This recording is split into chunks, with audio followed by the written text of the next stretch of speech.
The holiday season is my favorite time of the year. Join me and my Extension colleagues as we share some of our family's most favorite holiday traditions in a series called Homemade Holiday.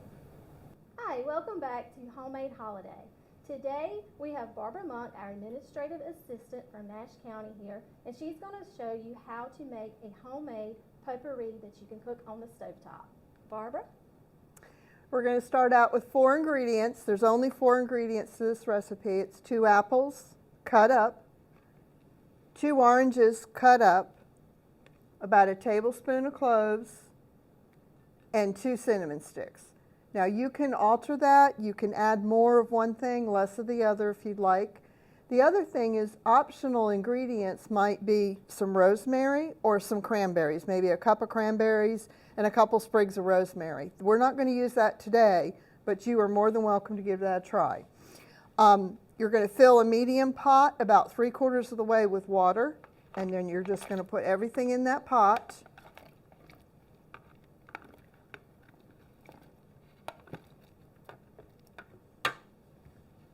That's the oranges and apples, the cinnamon sticks, and the cloves.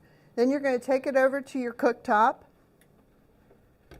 and you're going to turn it on to high. Let it boil. Once it turns to a boil, then all you'll need to do is turn it down to a simmer. You can probably simmer this anywhere from 4 to 8 hours. Then you can put the lid on it when you're done and reheat it the next day. Or you can put it into a glass jar or a container and put it in the refrigerator and reheat it the next day. I would only say you're going to get 2 days out of it because it ends up turning a little bit on the dark side, and then you'll want to dispose of it.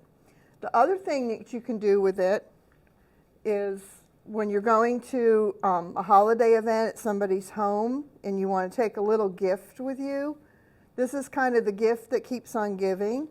So you just take a piece of material, about 22 inches to 22 inches.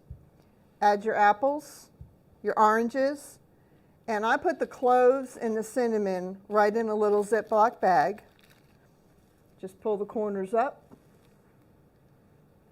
And you can use a rubber band to tie it, or you can use a pipe cleaner.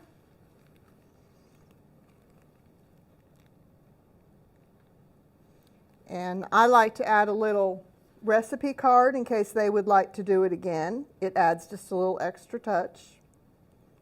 And you can actually write a little note on the back, say who it's from.